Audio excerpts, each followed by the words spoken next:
Buenas tardes, amigos y amigas de la Casa de la Literatura Peruana. Continuamos con el 10º Congreso de Literatura Infantil y Juvenil, Palabra, Sonido, Imagen, Nuevos Formatos, Nuevas Lecturas.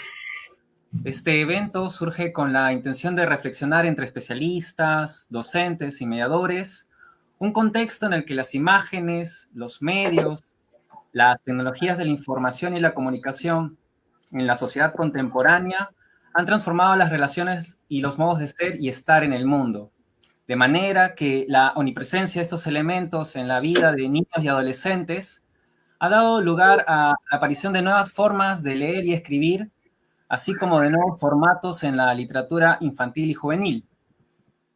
Para los que recién nos acompañan, esta mañana el especialista español en comunicación escrita y didáctica de la lengua, Daniel Casani, abrió el Congreso con su conferencia magistral titulada Prácticas de lectura y escritura en la era digital. Ahora, siguiendo con la programación, vamos a dar inicio a la mesa Las otras lecturas. En este espacio vamos a tratar la ampliación de los conceptos de lectura y escritura a causa del impacto de las nuevas tecnologías, las cuales han hecho surgir nuevos lenguajes en donde la palabra, el sonido y la imagen se fusionan. Esto no debe sorprender si se considera que las formas de leer y los formatos de lectura se han transformado siempre a través de la historia, desde las tabletas de arcilla hasta las tabletas digitales. En esta mesa virtual tenemos como invitados a Lorena Best, Verónica Cela y Rodrigo Hidalgo Amat y León. Voy a proceder a presentarlos antes de comenzar con nuestra conversación. Lorena es especialista en educación por el arte y en artes visuales. Ha dirigido los documentales A Punto de Despegar del 2015 y Las Lecturas, también del mismo año, y este último producido por la Casa de la Literatura Peruana. Es coordinadora del Laboratorio de Investigación Creativa. Verónica es educadora, antropóloga e investigadora en creación artística. Formó parte de Motivos de Sobra, equipo a cargo del proyecto Cuadernos de Arte y Pedagogía. Actualmente es parte del equipo del área educativa de la Casa de la Literatura Peruana y es coordinadora también del Laboratorio de Investigación Creativa. Y Rodrigo estudió Antropología Urbana en la Universidad Nacional Mayor de San Marcos, es máster en Antropología Visual por la Universidad Católica del Perú. Investigó el proyecto de renovación urbana en Barrios Altos y Cercado de Lima. Ha diseñado juegos y supervisado las operaciones diarias del diseño del juego Mighty Morphin Power Rangers Mega Battle, el primer título de la consola de alto perfil hecho en el Perú, así como docenas de juegos web y para dispositivos móviles. Les agradezco su presencia esta tarde. Y bien, la dinámica que vamos a seguir es esta. Primero va a haber una ronda de preguntas que le vamos a plantear a nuestros invitados. Y para el final, terminada esta ronda, dejaremos un tiempo para dialogar con el público. Así pues, los invitamos a enviar sus preguntas al Facebook de la Casa de la Literatura. Nuestro equipo estará pendiente de ellas para hacérselas llegar a nuestros invitados. Las preguntas que desean plantear pueden ser generales para los tres o puntuales para alguno de ellos. Bien, buenas tardes, Lorena, Verónica, Rodrigo. Muchas gracias por su presencia. Hola, Paulo, Rodrigo, Verónica, buenas tardes a todas y a todos. Voy a entonces comenzar planteándoles la primera pregunta.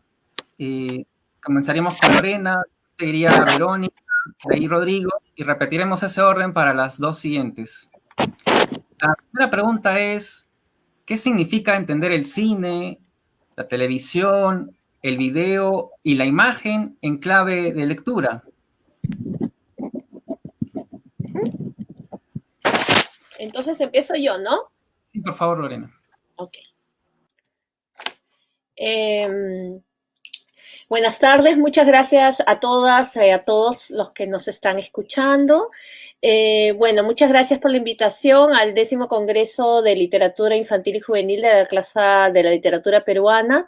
Y bueno, empiezo esta intervención deseando sobre todo que estemos bien, resistiendo y afirmando nuestros vínculos de solidaridad y cariño. Bueno, las reflexiones que voy a compartir con ustedes acompañan mi recorrido de años como educadora. Sin embargo, estas reflexiones en los últimos años se han visto interpeladas, actualizadas e inspiradas gracias a las constantes observaciones, preguntas, conversaciones y búsquedas con mis colegas del área educativa de la Casa de la Literatura, en especial con Verónica Cela, con quien estoy compartiendo esta mesa y estoy muy feliz de que eso suceda. En relación a la pregunta, antes de iniciar responder la pregunta, quisiera abrir un poquito de contexto y para eso voy a mostrar una diapositiva.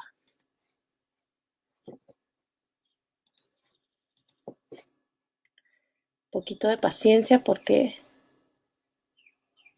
va a empezar a compartir ahora. Bien.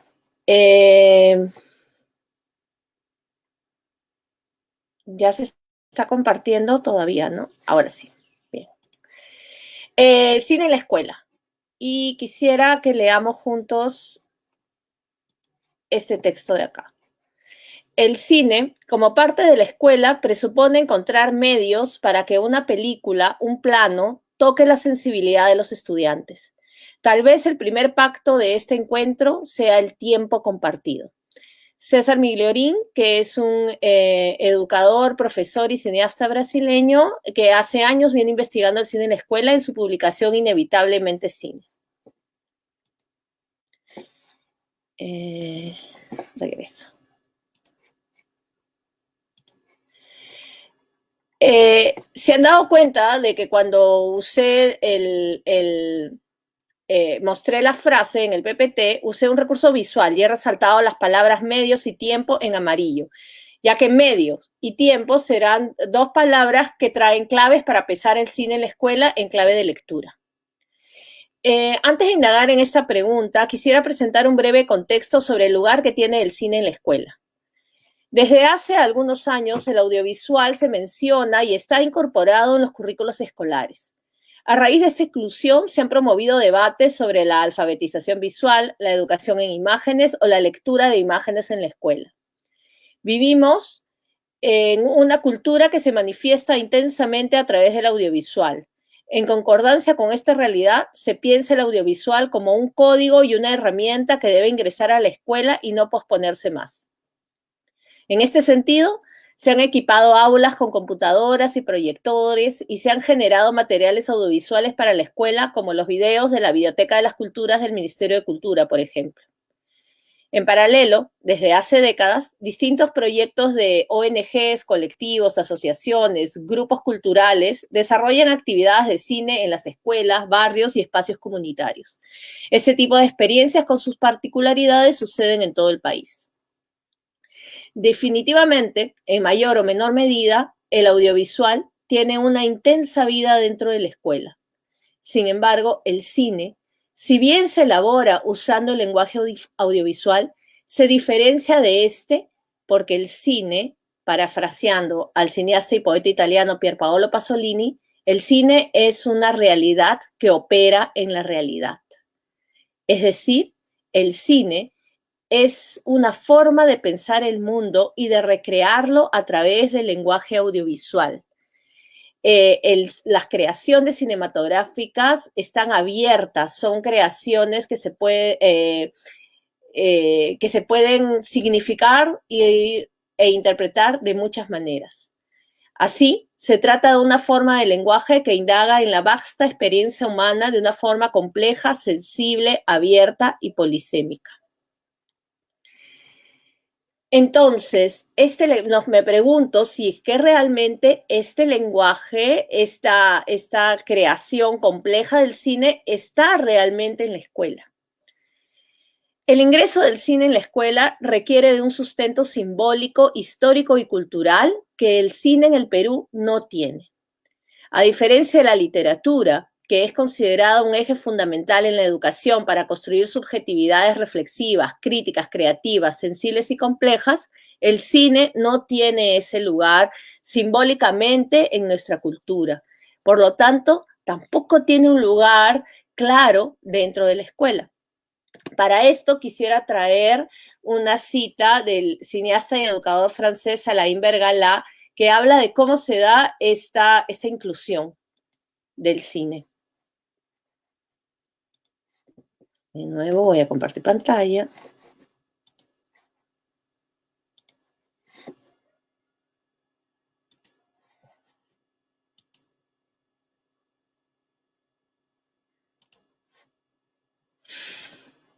Un minutito que ya está entrando la cita. La voy a ir leyendo mientras comparte la pantalla. Listo. Lo que ocurre en la escuela, Alain Bergala dice, lo que ocurre en la escuela nunca está desconectado de lo que pasa fuera de ella en términos históricos y políticos. Al salir de la guerra, pensaron que una educación popular en la escuela, pero también en los barrios y en las fábricas, era la mejor arma para que los horrores que acababan de cometerse no tuviesen jamás un nuevo lugar. Estos poderosos movimientos de masa pensaron de pronto que el cine, que tocaba todas las categorías y estratos de la población, era un vector ideal para la educación popular. Alain Bergala, la hipótesis del cine. Es decir, el cine, desde un inicio, desde la posguerra, recordando de que el cine tuvo un rol importantísimo durante la Segunda Guerra Mundial, el cine ya es considerado un elemento fundamental desde esa sociedad para construir una nueva sociedad, y eso únicamente podía ocurrir desde la educación. Entonces yo me pregunto, creo que ahí, ¿cómo ha sido en el Perú? En el Perú no se ha dado esa conexión, ¿no? El ejemplo de la conexión del cine con el desarrollo de la sociedad y sobre todo con la concepción de la educación en Francia es elocuente. Si pensamos en los vínculos del cine en el desarrollo de nuestra sociedad, vamos a encontrar que el cine es entendido como una actividad de consumo y entretenimiento que se realiza a solas, en familia o con los amigos, sea cual sea la pantalla o el modo de ver cine. Desde esta visión, no existen muchos sentidos, no se han construido, no es que no existan, no se han construido muchos sentidos para posibilitar el ingreso del cine a la escuela, más allá de su mero uso instrumental. Sí se pasan películas en la escuela, sin embargo, las películas son herramientas para tratar temas curriculares o para discutir las tramas o historias que éstas contienen, reduciendo las posibilidades del cine en la educación, obviamente con excepciones. Y cuando se crea a través del cine, se crea todavía usando los códigos televisivos, ¿no? Los códigos o los códigos de este cine de entretenimiento al que estamos acostumbrados a consumir, ¿no? En este panorama, para que el cine tenga un sentido pedagógico en la escuela, es necesario renovar su sentido dentro de la educación. El cine tiene que recuperar su potencial de ser una realidad que opera en la realidad. Estamos entonces ante una tarea fundamental, la de la recuperación del sentido del cine en la educación. Una vez que hayamos tomado conciencia de esto, podemos indagar en la pregunta que nos convoca, ¿no? ¿Cuál es la clave, en qué clave de lectura podemos pensar el cine? Para pensar esta clave de lectura, propongo 3 ideas que tienen que ver con aquellas palabras que he resaltado en las diapositivas. La primera sería conectar el cine con la escuela para conectarlo con nuestra sociedad y viceversa. Este va a tener que ser un movimiento paralelo que se dé a la vez.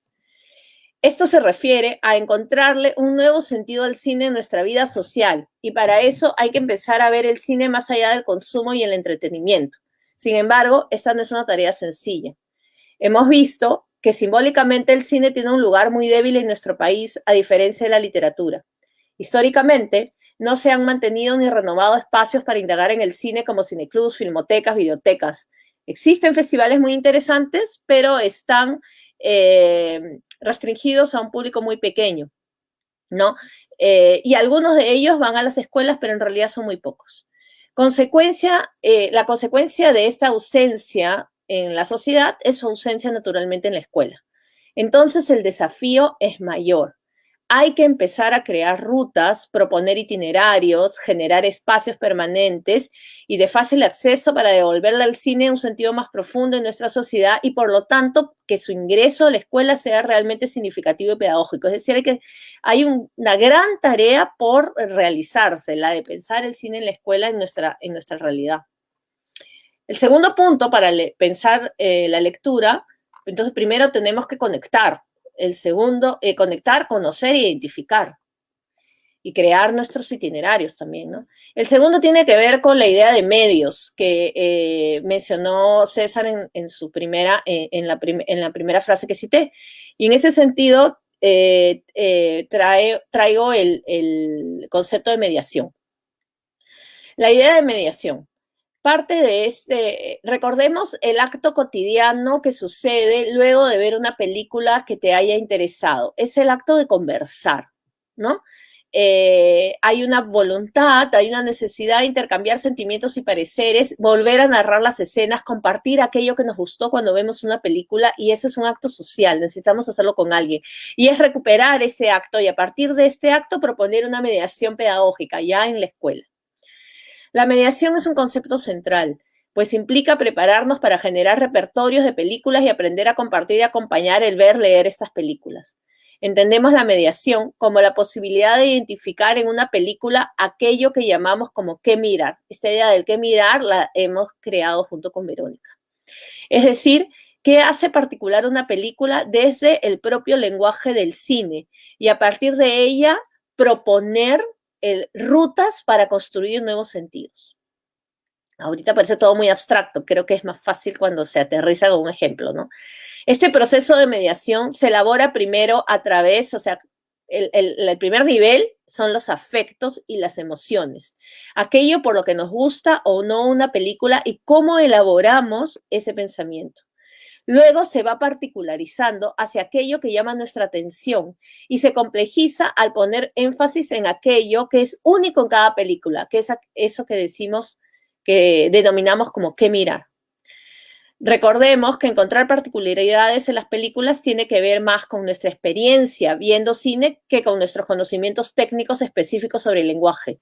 Entonces, no hay una exigencia previa del conocimiento específico, ese se va adquiriendo dentro del proceso de mediación. Y el tercer punto que estaría proponiendo sería disponernos al tiempo compartido. Esto también lo recojo de la cita de César. Tiempo compartido tiene que ver con la experiencia de ver y leer cine en la escuela. Recordemos que ver una película es una experiencia temporal compartida, temporal, sobre todo el cine es tiempo, y debe ser realizada como tal, lo que implica crear un espacio más adecuado para ver cine como una experiencia. En lo posible, que haya oscuridad, silencio y una proyección grande y limpia. Sabemos que eso no es tan sencillo de lograr, pero en lo posible. Asimismo, cada película nos propone una realidad, un pensamiento, un sentimiento, una visión del mundo elaborada a través de imágenes y sonidos y que necesita ese tiempo compartido para ser comprendida, para ser intercambiada y para ir llegando a explorar las capas que este lenguaje tan complejo y que dialoga tan profundamente con la realidad nos propone. Y voy a dejar en la pantalla esas tres ideas.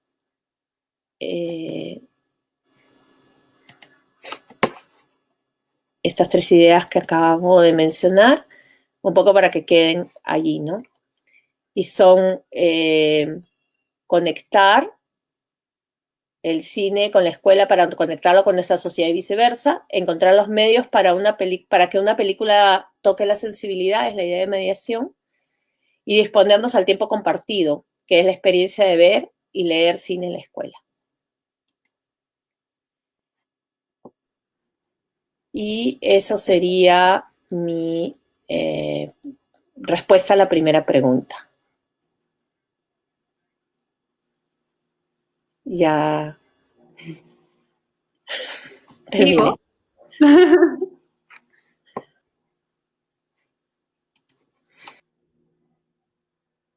parece que sigo yo. Bueno, buenas tardes con todas y con todos. Muchas gracias por la invitación a la Casa de la Literatura, de la cual formo parte, a esta 10ª edición del Congreso de Literatura Infantil y Juvenil. Estoy muy contenta y muy entusiasmada de participar en ella, y también quiero aprovechar para sumarme al cálido solidario saludo que ha hecho Lorena, ¿no?, en estos momentos tan duros que vivimos. Entrando ya de lleno a lo que significa concebir o entender una imagen en clave de lectura, yo creo que implica primero ponerse unos nuevos lentes para mirar imágenes, ¿no? Imágenes que, como voy a seguir comentando, circulan de manera masiva y se producen de manera masiva, y cada vez más masiva, ¿no? Entender la imagen en clave de lectura significa también, y en ese sentido, concebirla como lenguaje y como discurso, ¿no? Las imágenes visuales, porque hay muchos tipos de imágenes, están cargadas de sentidos por descubrir, es decir, que son dispositivos, que son elementos que son tupidos, que son densos, ¿no? Sin embargo, a menudo nos relacionamos con ellas como elementos decorativos, pasajeros incluso en este tiempo, neutrales o objetivos, ¿no? Y perdemos de vista el hecho que detrás de cada imagen hay un autor, hay un productor, hay un creador que dice algo a través de ella, que tiene un punto de vista y que ese punto de vista está inserto en una sociedad y en determinadas maneras de concebir el mundo, que podrían entenderse como ideología.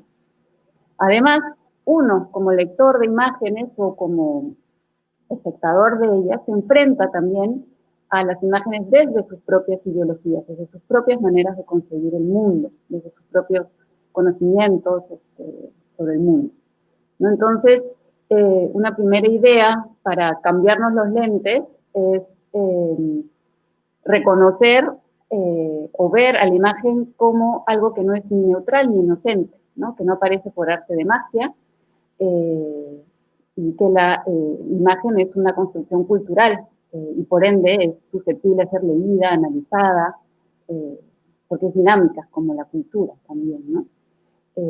Y paradójicamente, aunque vivamos en una sociedad que no para de crear y hacer circular velozmente imágenes, todavía no las asumimos como tales, como producciones culturales, ¿no?, como un lenguaje que da forma a la sociedad, pero que también se forma en sociedad. Y eso es lo maravilloso de las imágenes y de cualquier creación, en realidad, ¿no?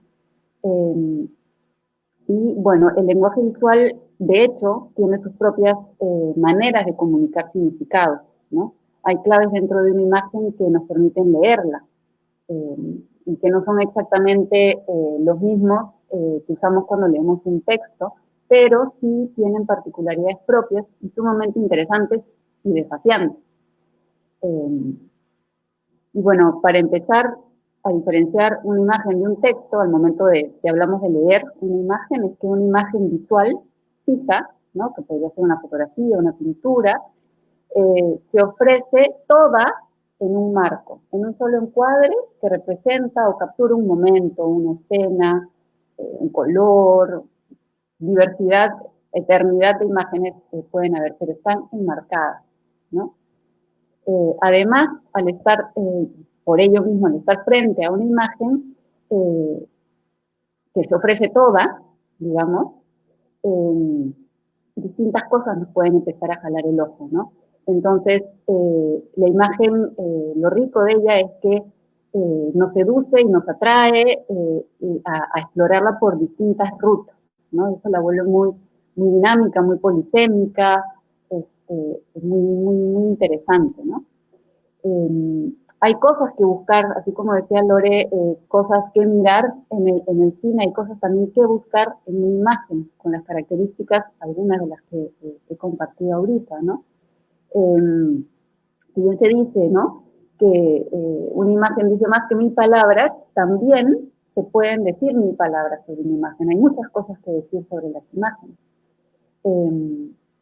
Las imágenes guardan multiplicidad de sentidos y significados por desentrañar, no son estas cosas planas y llanas y simples, ¿no?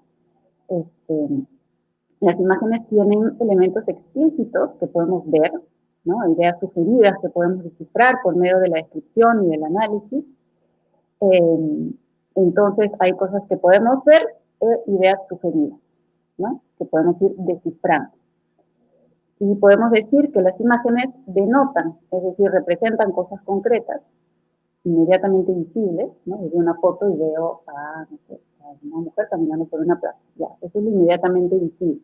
Pero también connotan, y eso es lo interesante, de una lectura más profunda, ¿no? de las imágenes, transmiten ideas y conceptos.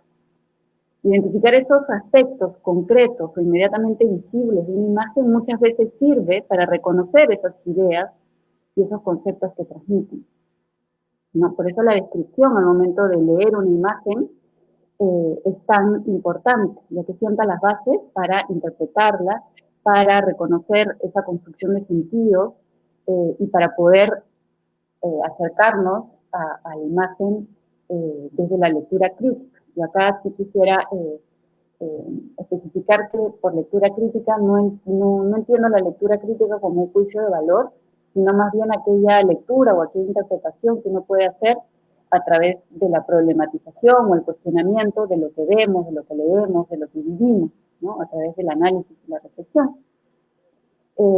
Entonces, la lectura crítica nos va a permitir revelar conexiones entre el lenguaje, que puede ser una imagen, y la ideología, que son maneras de concebir y representar el mundo, ¿no? Es decir, nos invita la lectura crítica a situarnos y a no ser pasivos, ¿no? A sumergirnos, en este caso, dentro de las imágenes y ver cómo, no solamente lo que representan, sino cómo representan aquello que vemos, ¿no? Entonces, en una imagen a simple vista podemos ver y reconocer plasmadas en una superficie elementos o situaciones, formas, colores, como la mujer caminando por la plaza. Pero si damos una segunda mirada, más detenida, podemos ir encontrando sentidos a cada uno de los elementos representados y comprender qué significado tienen, cómo entran en relación. Eso es fundamental, ¿no? Unos con otros. ¿Qué jerarquías tienen? ¿Qué nos transmiten? ¿Qué se destaca o qué se resalta en una composición? Y bueno, ahorita voy a compartir, por favor, no es el ánimo de que sea una receta, pero voy a compartir algunas ideas con las cuales se puede comenzar a explorar una imagen a partir de lo que se ve y lo que está representado para luego profundizar en el cómo, ¿no? Hay algunas claves, pueden ser prestar atención a la composición, es decir, cómo están dispuestos, ordenados los elementos en la imagen, a cuáles se les da más o menos centralidad, dónde hay más o menos elementos. Son cosas que la imagen misma nos da, nos ofrece, ¿no? Son cosas que vemos, son cosas evidentes, pero que poco a poco van cobrando sentido, ¿no? Si hay oposiciones entre estos elementos, evidentemente las formas, texturas, colores que se usan, el escenario donde ocurre, qué cosas predominan en una imagen, algún color, algún personaje, alguna forma, si es que los hay, porque hay imágenes que no tienen personajes, ¿no? Que son imágenes abstractas o que simplemente no tienen un personaje evidente, si se quiere. ¿Quiénes son y cómo están representados estos personajes? ¿Cuáles son sus poses? ¿Cuáles son sus gestos? ¿Cuál es el punto de vista del autor? Es decir, ¿desde dónde nos invita a mirar esa imagen? Desde arriba, desde abajo, desde el costado, ¿no? Y eso entra en diálogo con la composición. Visiones de conjunto y relaciones internas, ¿no? Qué pequeñas escenas o situaciones o relaciones identifico dentro de la imagen, ¿no? Cómo interactúan personajes, elementos, colores, ¿no? Lo que vemos nos recuerda algo, con qué lo relacionamos, ¿no? O qué referencias encontramos en esta imagen que estamos viendo, nos hace acordar a algo, algún libro, alguna película, qué ideas nos transmiten finalmente, ¿no? Que eso se puede ir complejizando justamente con esta descripción. Y por último, algo que es bien importante también es en qué contexto fueron creadas las imágenes que estamos viendo y por dónde circulan, ¿no? Porque las imágenes también nos hablan desde el lugar que ocupan en una sociedad. O sea, las imágenes no son entes así que vuelan por el espacio, ¿no? Ocupan un lugar en una sociedad que las produce, que las consume y que las hace circular en distintos medios digitales, impresos, y esos medios impresos o digitales tienen ciertas características. Todo eso es una imagen y es leíble, se puede leer, ¿no? Entonces, cierro esta primera respuesta, mi primera intervención con estos aspectos con los cuales podemos leer una imagen dándole forma, sentido y significado, ¿no? Y de hecho, estos análisis se potencian o se detonan, en el caso que seamos lectores no expertos de imágenes, en contextos de mediación, ¿no? Incluso si somos expertos en contextos de mediación, se pueden enriquecer muchísimo las lecturas, ¿no? A través de la conversación, el cuestionamiento, la pregunta. Bueno, eso como primera respuesta.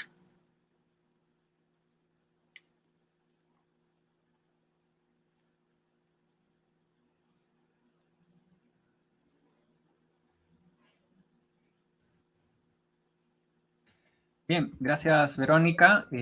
Ahora seguimos con Rodrigo. Te escuchamos, Rodrigo. Hola, un gusto. ¿Qué tal? Mucho Gracias. gusto.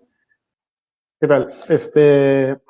Bueno, yo soy Rodrigo Hidalgo, yo soy antropólogo, tengo una maestría en antropología visual y soy game designer. Entonces, yo creo que han hablado bastante creo que ya han hablado cosas bien interesantes sobre la economía social de la imagen. Entonces, desde mi punto de vista, que es el punto de vista de medios interactivos, quería ver cómo es que se puede distinguir texto a través de una imagen. La gran diferencia es que en mi caso las imágenes no son pasivas, sino son interactivas. Un juego es un medio interactivo. Entonces, quería compartir un momento mi pantalla para hacerles una pequeña presentación sobre qué entendemos nosotros en juegos como un texto o una narrativa.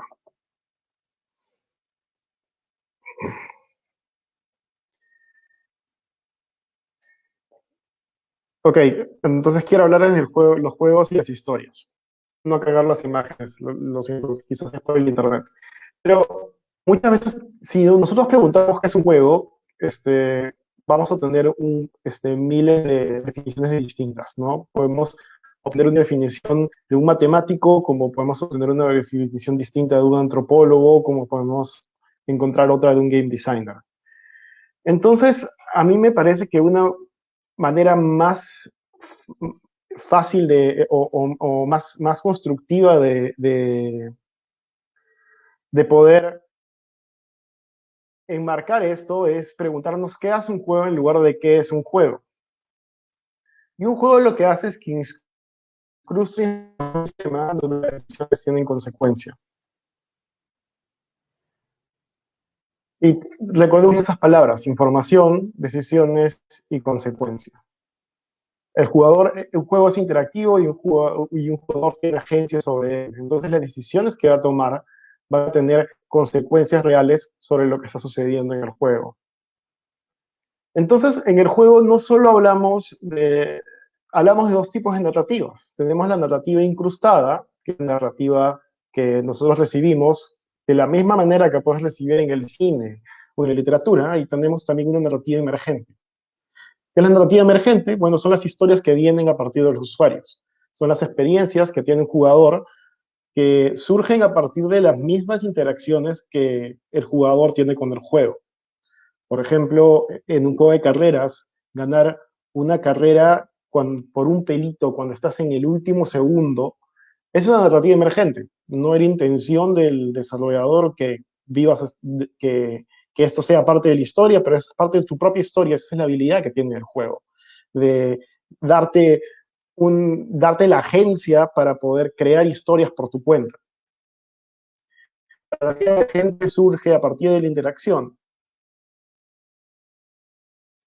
Entonces, para entender cómo nosotros le damos sentido a estas narrativas emergentes y la convertimos en algo nuevo, quería que hablemos primero un poco sobre los modelos del mundo. Todos tenemos una burbuja limitada de experiencias para construir un modelo del mundo, y estas se basan solamente en nuestras experiencias sensoriales inmediatas, ¿no? O sea, nuestro modelo del mundo inmediato consiste en lo que vemos, sentimos, olemos, saboreamos. Sin embargo, no es suficiente para construir un modelo del mundo efectivo, ¿no? Si nos basáramos solamente en eso, en nuestra observación sensorial, pensaríamos que el mundo es un mundo plano y es una orbe y no sabríamos qué son las estrellas. Sin embargo, nuestro modelo del mundo se compone no solamente de lo que nosotros sentimos y lo que nosotros experimentamos, sino también de experiencia de juegos y juguetes que nos enseña cómo funciona el mundo en los aparatos de otros y de la experiencia de otros. Entonces, nosotros podemos jugar a ser policías y ladrones y tenemos una idea de la concepción de qué está bien y qué está mal, qué es el crimen y cuál es el castigo por ello. Y nosotros contamos también con las experiencias de otras personas con la ley y podemos crear un modelo del mundo de qué es permitido y qué no es permitido en la sociedad, ¿no? Entonces, nuestro modelo del mundo se compone no solo de nuestra experiencia, sino de lo que jugamos y de lo que aprendemos con las experiencias de otros. Entonces, tenemos que darnos cuenta que los juegos y los juguetes son experiencias cargadas de símbolos. Tienen una carga simbólica enorme que le da un significado y le da un valor especial a la acción que jugamos, ¿no? Y las historias son la experiencia que alguien más ha vivido, ¿no? Y cuando combinamos ambas, ese es el momento cuando pasa algo realmente increíble. Will Wright, que es un diseñador de juegos, él creó un juego llamado Los Sims, que es un juego muy famoso. Él dice que la narrativa en un juego es como cuando tienes a un niño jugando con una caja. Si un niño juega con una caja, un niño puede imaginar que es lo que sea, ¿no? Un niño puede imaginar que la caja es un fuerte, que la caja es una cueva, es un automóvil. Pero si alguien le pinta NASA a la caja y le corta las aletas para que parezcan dos alas y le dice que es un transbordador y una nave espacial, entonces el niño va a cambiar completamente su percepción del juego. Va a haber una carga simbólica respecto a todas las interacciones que él tenga y va a asumir que es un astronauta. Entonces, todas estas experiencias educacionales son las que nos permite construir un modelo mucho más detallado del mundo, que es el que todos tenemos, ¿no? Entonces, nosotros no podemos, digamos, subestimar la importancia que han tenido los juegos desde que nosotros hemos sido niños para poder construir este modelo del mundo que nosotros tenemos. No todos nosotros somos policías, pero todos hemos jugado a que somos policías y que somos ladrones, ¿no? Y así tenemos una percepción un poco más completa de cómo funciona la humanidad. Nunca hemos ido al espacio, o son muy pocas las personas que han salido al espacio en la humanidad. Sin embargo, todos tenemos una percepción de cómo funciona la órbita de los planetas y cómo funciona y que la Tierra gira alrededor del Sol y que tenemos una luna que gira alrededor de la Tierra, unidas por la gravedad, ¿verdad? Entonces, ¿qué es lo bueno en las historias? Que las historias pueden deconstruirse y las buenas historias generan juegos y los buenos juegos a su vez generan historias, ¿no? Entonces, una historia se deconstruye en un juego, alguien juega ese juego, alguien genera nuevas historias jugando y esta persona puede crear una historia nuevamente, ¿no? Y entramos en este ciclo que va enriqueciendo la experiencia narrativa en todos los medios visuales. Pero este elemento de jugar y generar, esta interacción, es algo que con frecuencia se deja de lado, ¿no? Si analizamos la economía visual de la imagen, es que sí podemos considerar esto, pero usualmente no. Entonces, quería terminar comparando un poco lo que es la empatía versus la agencia. Una película puede generar empatía de parte del espectador, sin embargo, un juego mete al jugador en esta parte del proceso creativo, le da agencia y permite crear nuevas historias. Y eso sería todo, creo que son mis 8 minutos. Gracias. Bien, gracias Rodrigo, gracias también a Verónica y a Lorena por sus intervenciones en esta primera ronda de preguntas. ¿Qué significa entender el cine, la televisión, el video y la imagen en clave de lectura? Bueno, a partir de las intervenciones de nuestros invitados podemos concebir entonces a la lectura como una suerte de proceso que nos permite configurar nuestros conocimientos, pero también nuestra concepción del mundo. Bien puede ser en el caso del cine por las capas de sentido que alberga, como bien señaló Verónica, o en el caso de las imágenes que exigen un descentramiento, que nos mencionó Verónica, o en el caso de lo que nos está mencionando Rodrigo, que las narrativas nos permiten deconstruirlas, ¿no? Lo que coincide en estos tres elementos es que, como los mencionaba, la lectura se convierte en, o viene a ser una suerte de proceso donde nos permite configurar nuestra manera de desenvolvernos en el mundo y también articular nuestros conocimientos de este, ¿no? Bien, quisiera continuar con la siguiente pregunta. ¿Qué retos implica la lectura y la escritura para los niños y jóvenes, así como para docentes y mediadores de lectura, en un contexto donde predominan las narrativas visuales? A ver, quisiera escuchar a nuestros invitados, por favor. Comenzaremos con Lorena. Sí, ya. Bueno, en relación a esa pregunta, creo que el primer reto que implica significa la conciencia de construir este proceso de lectura a través del cine, en este caso. O sea, hay que tener una conciencia de que esto se trata de un proceso, de que no es inmediato. Porque como mencioné anteriormente, el cine muchas veces se toma por su característica de dialogar tan profundamente con la realidad, como ser como una especie de símil, aunque no lo es, evidentemente, de la realidad. Hay esta confusión de que trae un mensaje implícito y que ese mensaje tiene que ser desentrañado, ¿no? Entonces, eso como es funcional a un tema, ¿no?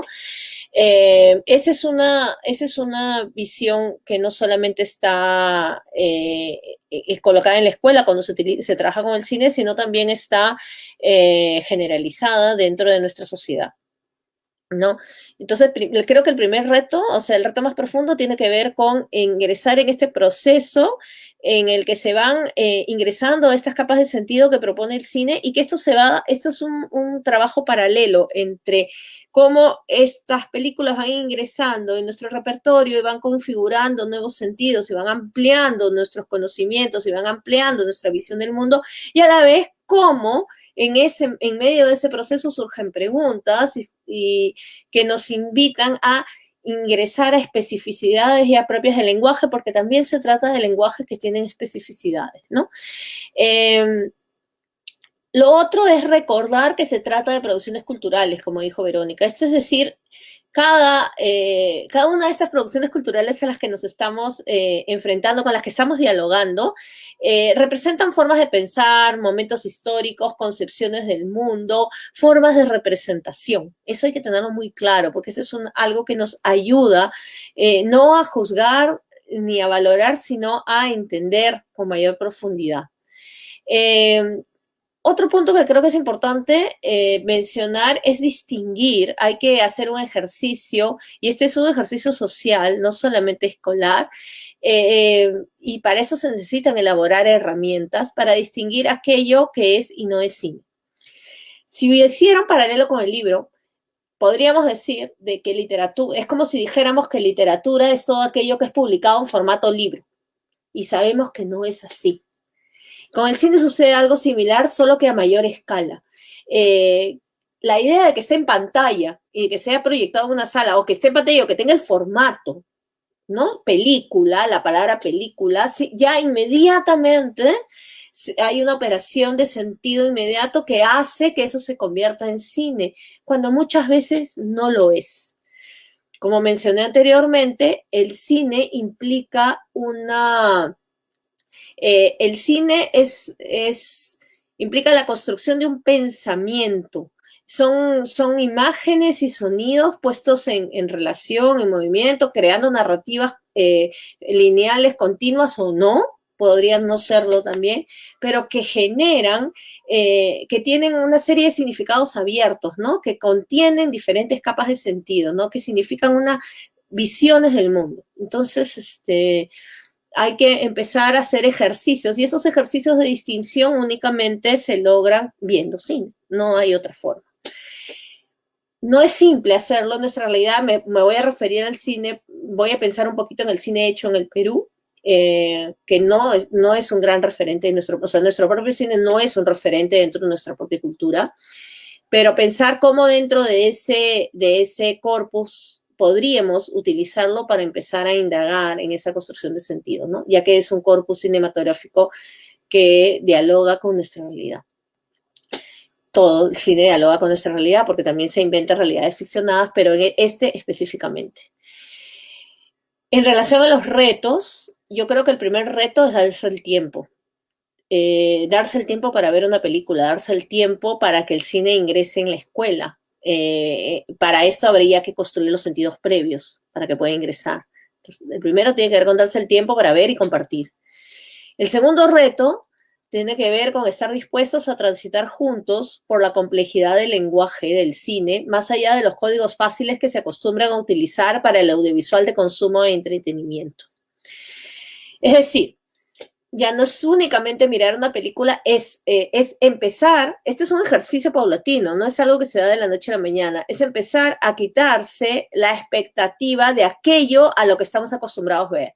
Videos de TikTok, o sea, estoy hablando, no es cine, pero son formas del audiovisual, son códigos del audiovisual que están absolutamente metidos en nuestra forma de ver y por lo tanto en nuestra forma de leer. Entonces, el primero es un tiempo más detenido que no tiene que ver con esa idea de pasar. El segundo tiene que ver con romper estos códigos a los que estamos acostumbrados. Para poner algunos ejemplos de los códigos del cine, el corte rápido, por ejemplo, ¿no? Corte en planos de 3 segundos, de 1 segundo, corte rápido. Ese es un código al que estamos acostumbrados hace mucho tiempo. Otro código al que estamos acostumbrados, historias lineales, ¿no? Historias aristotélicas, inicio, medio, fin. Es otro código al que estamos absolutamente acostumbrados. Otro código, historias previsibles, que sabemos quién gana, quién pierde, etc. Otro código, a la idea, que esto ya es más complejo, a la idea de que un cine siempre tiene que ser narrativo. Siempre es narrativo, pero no siempre son historias de inicio, medio y fin. Al código del sonido, por ejemplo, de que toda película esté acompañada por música, ¿no? Son códigos de sonido que ya están, y que la música entre en ciertos momentos para subrayar e intensificar ciertas emociones y que te tienen que conducir hacia ese lugar. Música de miedo, música de suspenso, música de amor, música de tristeza, etcétera. Entonces, hay una serie de códigos a los que la forma de consumo de cine nos tiene acostumbrados. Entonces, hay que hacer un trabajo para empezar a romper esos códigos y abrirnos hacia una posibilidad de uso del lenguaje diversa, inabarcable, sorprendente, ¿no? También. Y un tercer reto que encuentro es justamente construir repertorios, construir itinerarios para seleccionar películas y pensar que estén a disposición para la escuela, ¿no? Entonces, ¿y de dónde nos guiamos, de dónde nos agarramos para empezar a construir esos repertorios? Bueno, pues ahí está ese es el reto, ¿no? Eso es lo que tenemos que empezar a trabajar. Desde Casa de la Literatura estamos empezando con un pequeñito proyecto que esperamos que crezca, que se llama Cine en la Escuela. Y que ya existen proyectos previos, ¿no? Que han intentado generar estos corpus, ¿no? Entonces por otro lado, también siento que la historia o la pequeña historia del cine en la escuela está tan desarticulada que hay que empezar también a recoger prácticas anteriores. Y bueno, esos serían los retos que encuentro por el momento. Cortito porque quisiera al final, en la última pregunta, sí, pasarles un fragmentito de una película para leerla juntos. Es eso. Bien. Para mí los retos también son, digamos, bastante estructurales. Yo creo que, o sea, para empezar, el predominio visual en el que vivimos actualmente puede y debe ser aprovechado para desarrollar lecturas críticas, ¿no? Y bueno, escritura y en la misma línea, ¿no? Entonces, un gran reto es tomarlas a las imágenes como material de lectura y no de consumo, ¿no? Como avasallamiento y esta hiperproducción e consumo que estamos permanentemente viendo imágenes, ¿no? Sin detenernos a ver qué son esas imágenes, ¿no? Si no pasan y la noticia del día anterior pasa y no nos acordamos de lo que ocurrió, de lo que quiso decir, de la simbología que había detrás, ¿no?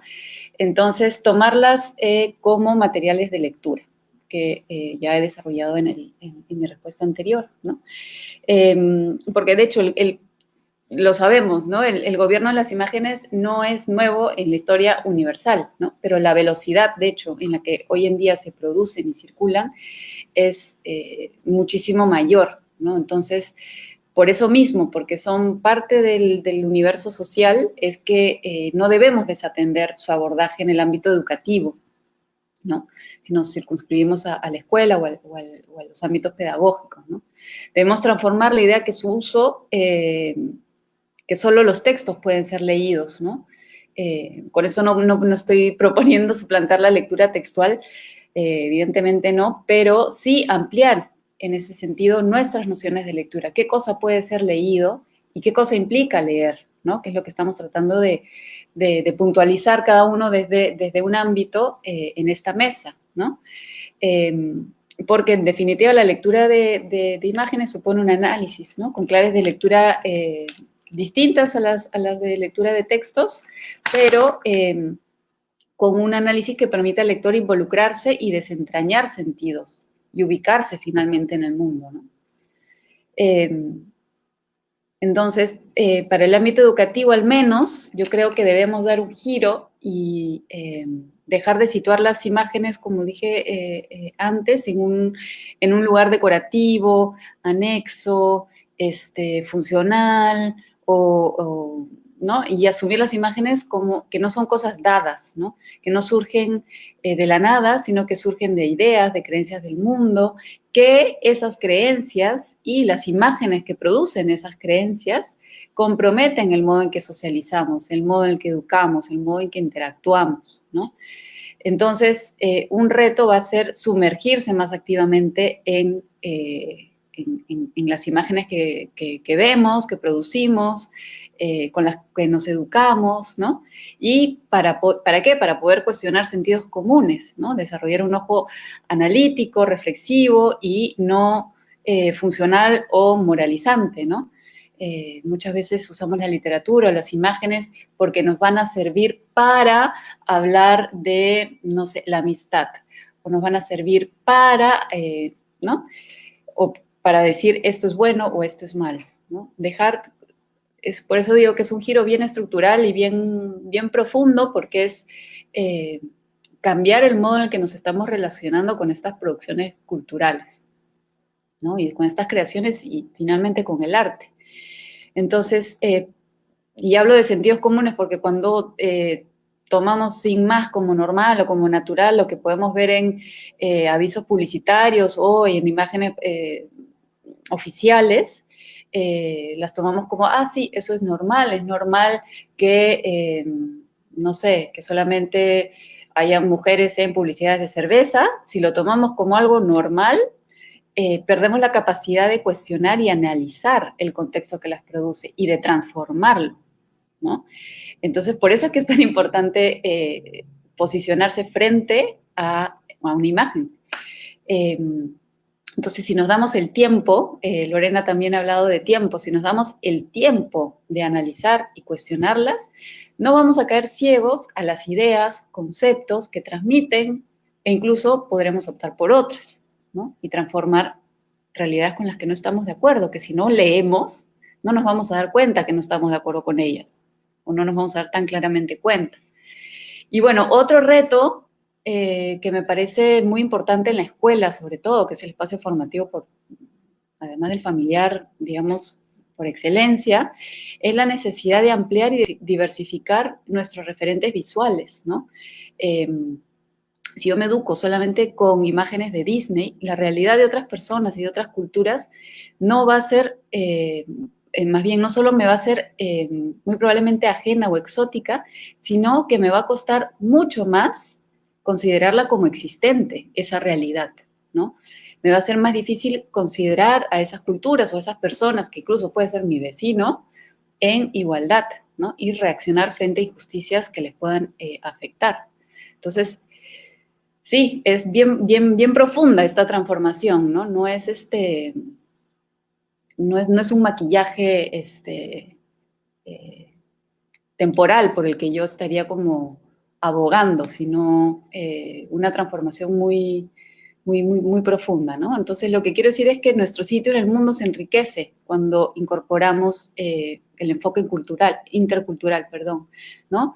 Que es algo que debe ocurrir muchísimo en la capital porque debemos tomar en cuenta no solamente que somos un país diverso o lo que fuera, sino que muchos escolares son descendientes de migrantes cuyos referentes más profundos son mucho más andinos y mucho más amazónicos de lo que queremos creer. Entonces, son retos políticos, finalmente, los que yo creo que también entran a tallar en lo que puede representar una imagen y una imagen en un contexto de lectura y en un contexto hipervisual. Eso es todo.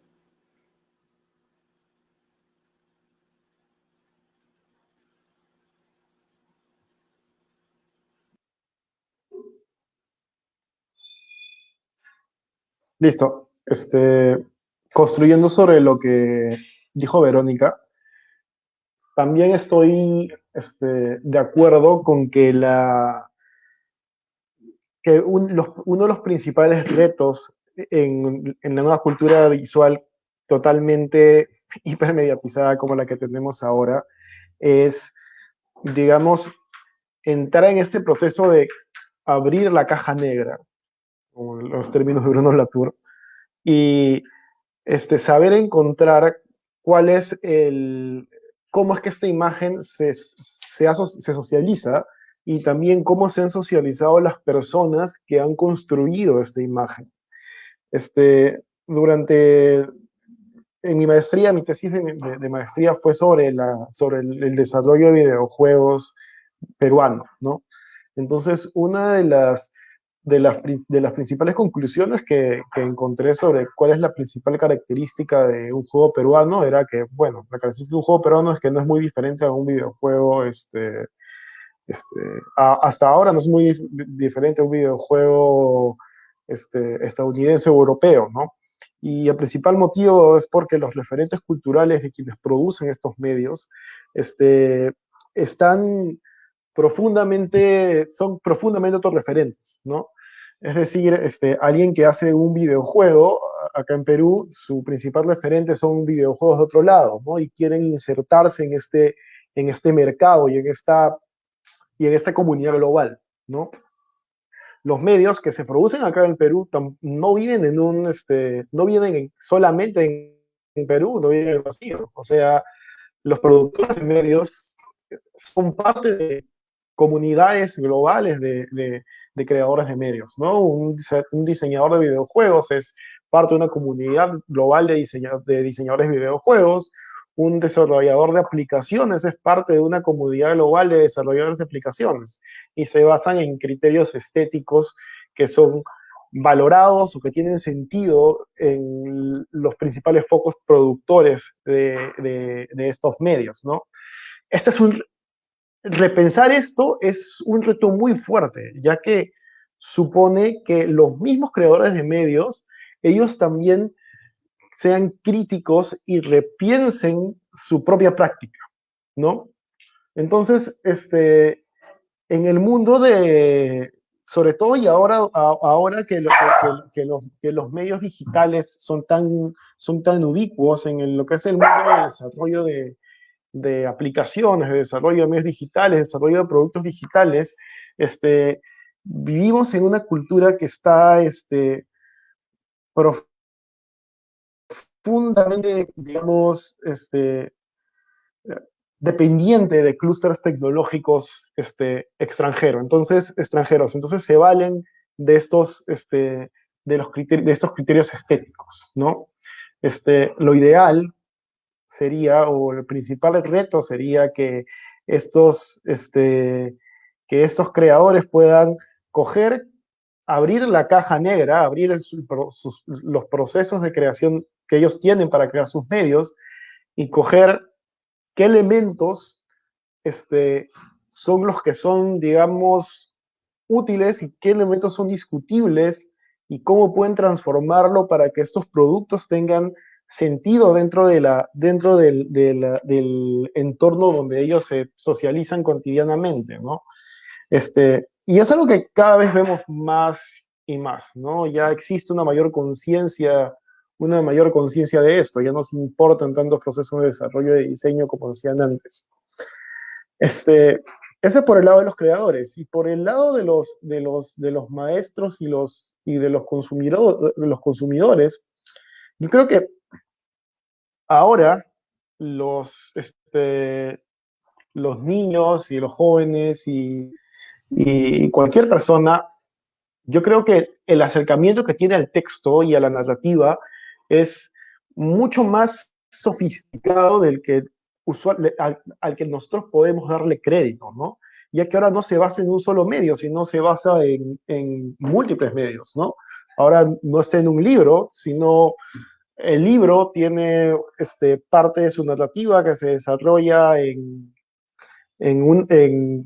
digamos, en comunidades online que discuten este material, y también tienes inclusive creadores que pueden deconstruir ese material y reconstruirlo por su lado, y tienes una cuenta de Instagram de la editorial que te da material adicional sobre este texto. Entonces, es importante que ahora que los maestros y los educadores y los productores de medios sepan aprovechar y sepan comprender que el nivel de las narrativas que se manejan hoy en día o la forma como se entiende la narrativa hoy en día es transmedia, ya no se basa solamente en un solo medio. Y sí, creo que eso sería todo por mi lado. Muy bien, gracias a Rodrigo, a Verónica y a Lorena. En este caso, para esta pregunta, he podido rescatar varias de sus intervenciones para tratar de sintetizar, ¿no?, cuáles son estos principales retos. De hecho, uno de los primeros que resalta es que hay que dejar de concebir tanto a la imagen, al cine, a los videojuegos como nada más herramientas para el entretenimiento, ¿no? Dejarlo de limitarlos a ese ámbito.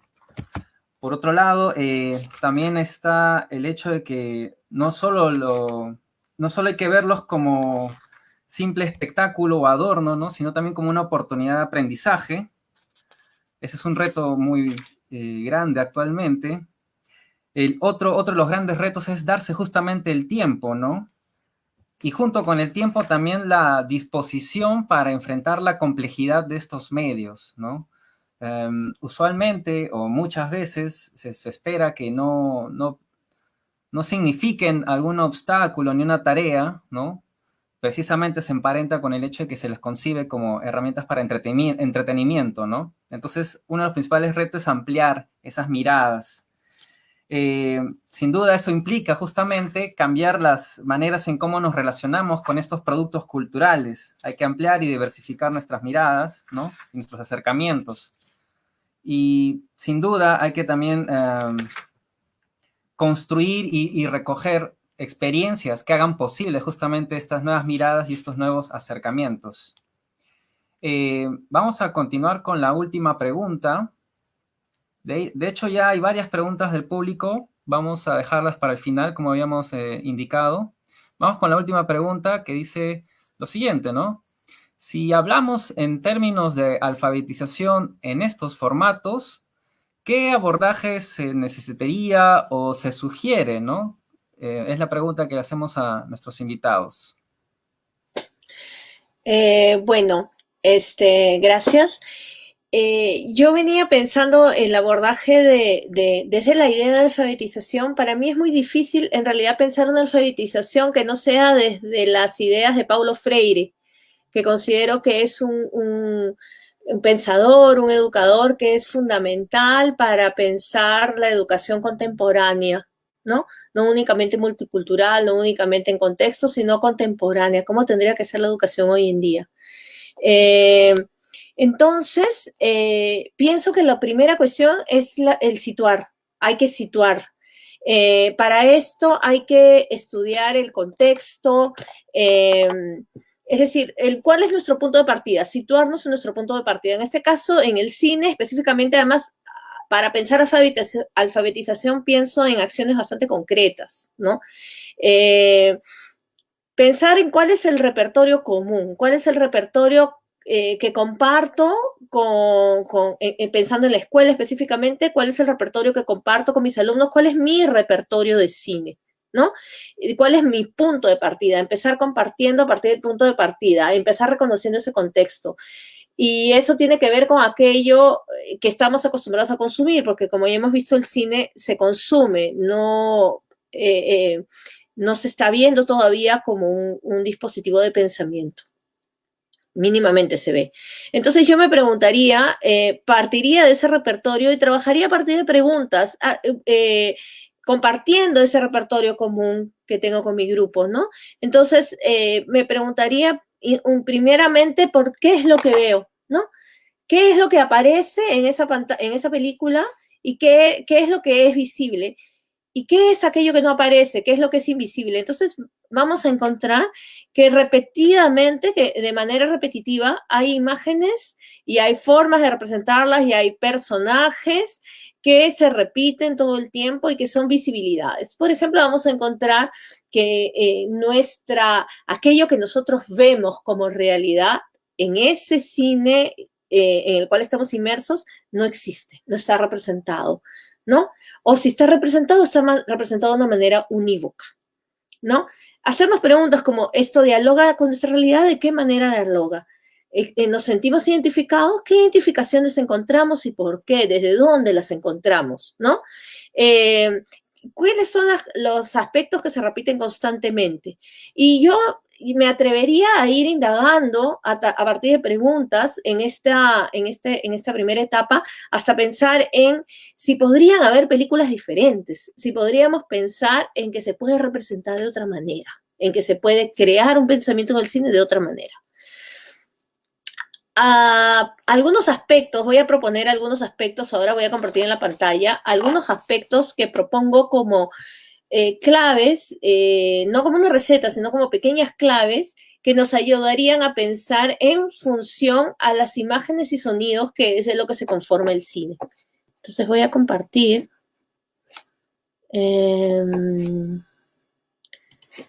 Acá está.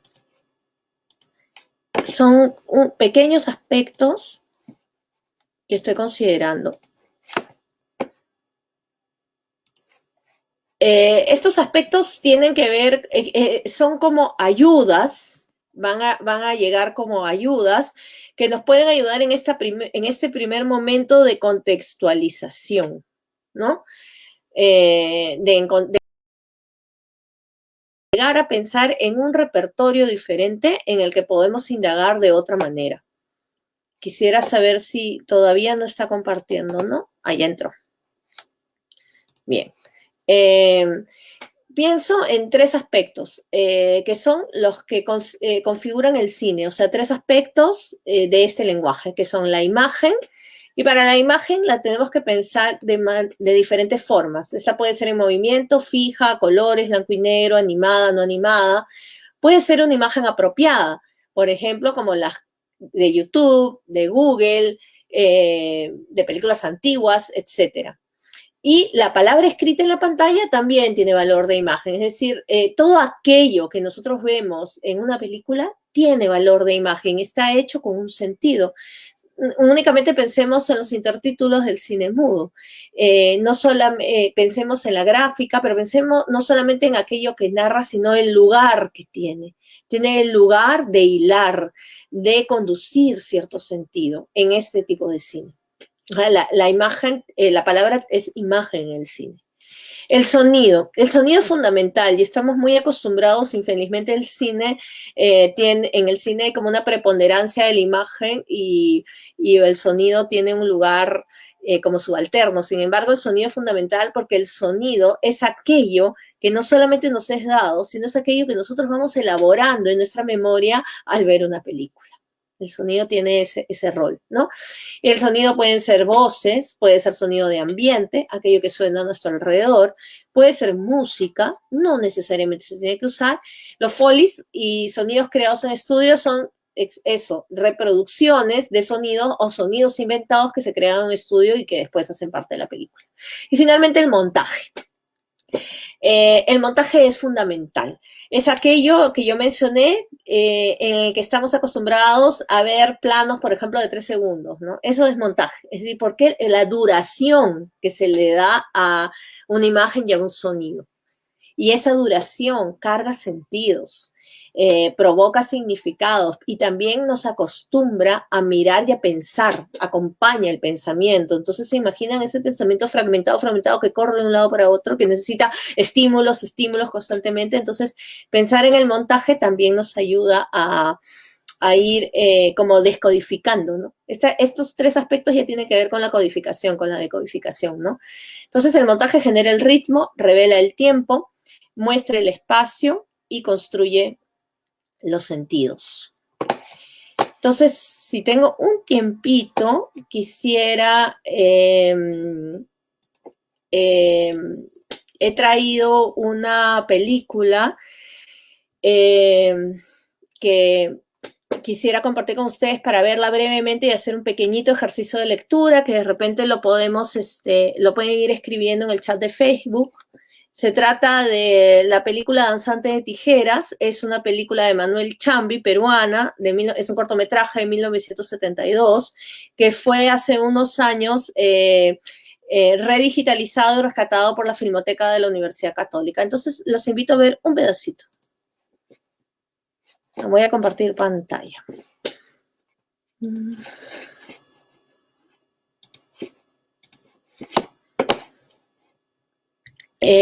Vamos a verlo y después vamos a hacer un pequeñísimo ejercicio de lectura. ¿Ya se está viendo? Todavía. En el inicio vamos a leer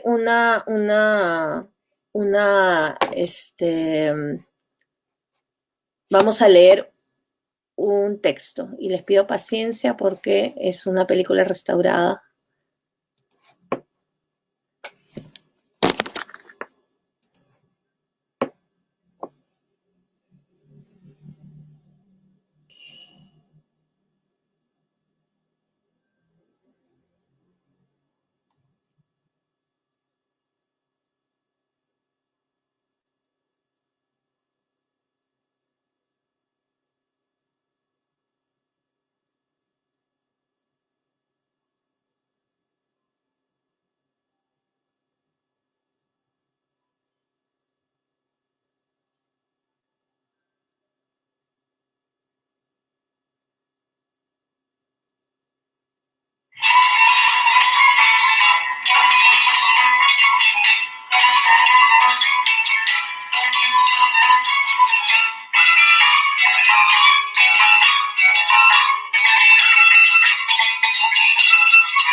Bien, ya para terminar, les pasé un pedacito.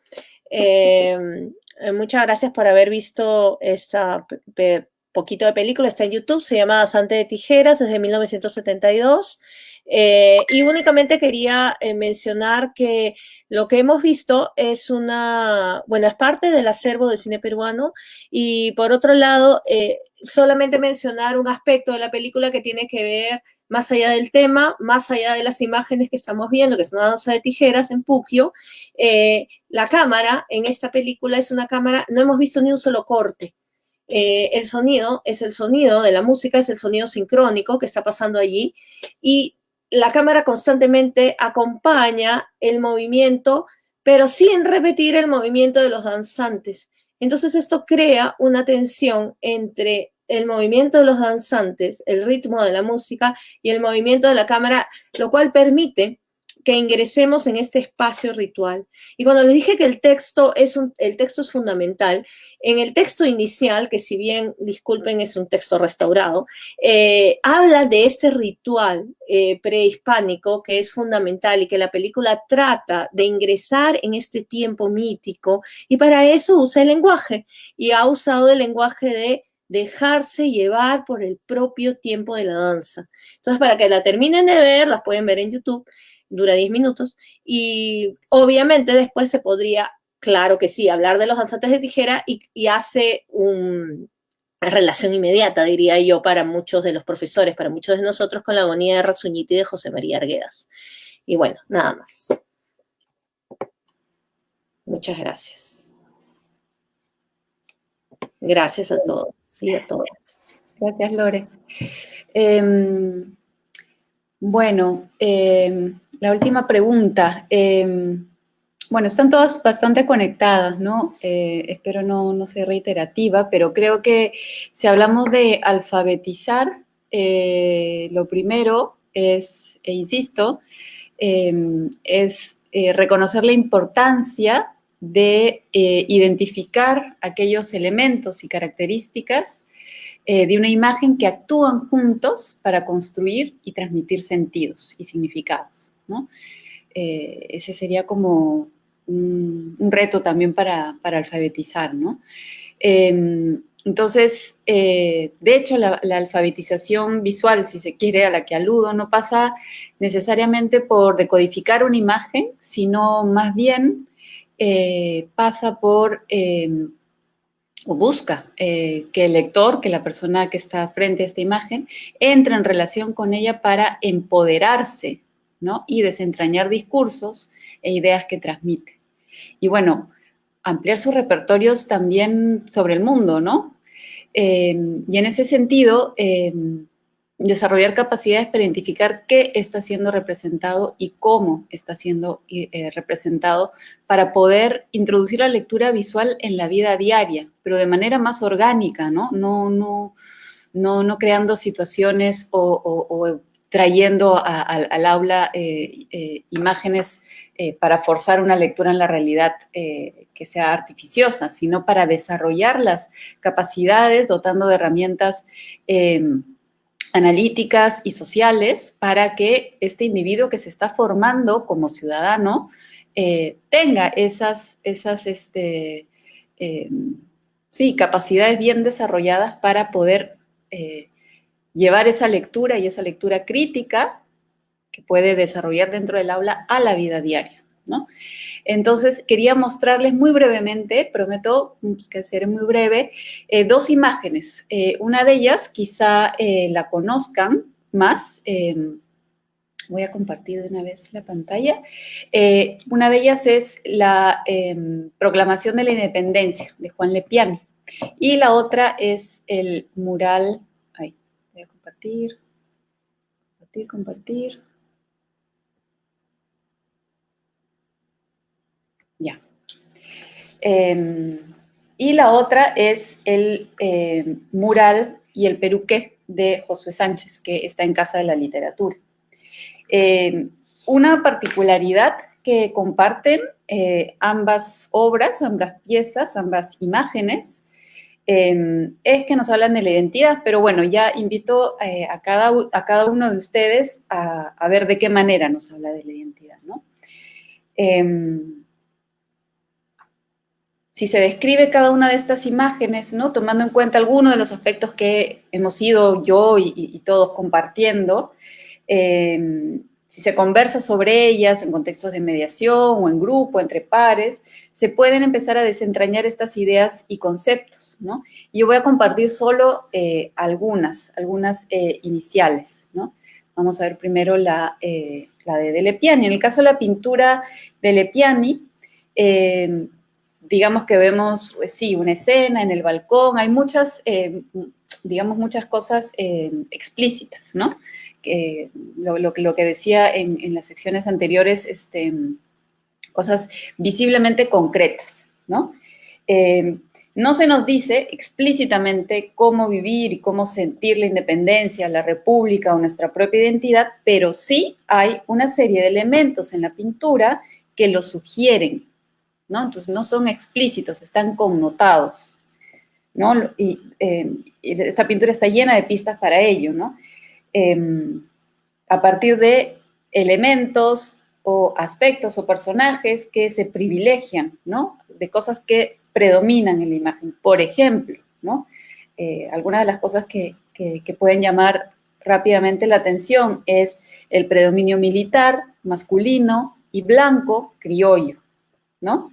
O el hecho de que el pintor nos invita a mirar la escena desde el balcón y no desde la plaza, ¿no? Digamos que todas estas son características de esta obra que nos ayudan a desentrañar sentidos no visibles, si se quiere, de ellos, ¿no? Sentidos que no están dichos explícitamente, no está escrito ahí, aquí hay predominio militar, acá hay predominio criollo, ¿no? Pero si uno la observa, la describe, la vuelve a observar y se da el tiempo para hacerlo, estos sentidos empiezan a emerger, ¿no? Otro dato interesante para leer esta imagen es que está presente en todos los textos escolares desde hace generaciones. ¿Qué quiere decir esto?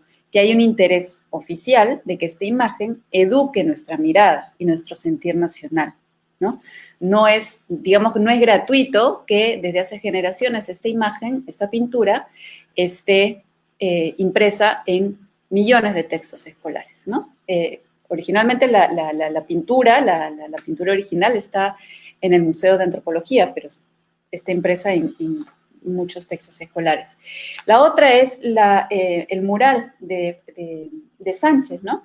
Y esta no evoca un acontecimiento histórico, uno solo, digamos, como lo podría ser la pintura de Delle Piani, sino varios, ¿no? Además, está cargado con referencias literarias, culturales y geográficas, ¿no? Vemos una variedad de situaciones, de escenas, personajes, puntos de vista, quiere decir, ¿no? Y todos estos personajes de alguna manera están en un mismo plano. A todos se les distingue por igual. Si bien es una imagen muy, muy cargada, está saturada de color y de situaciones y de personajes, todos los personajes, digamos, están casi en una misma escala, ¿no? A diferencia del Delle Piani, ¿no? Entonces, son aspectos, digamos, visibles, pero que también entran en diálogo y ayudan a entender esto que he estado tratando de explicar y de narrar, esto que no es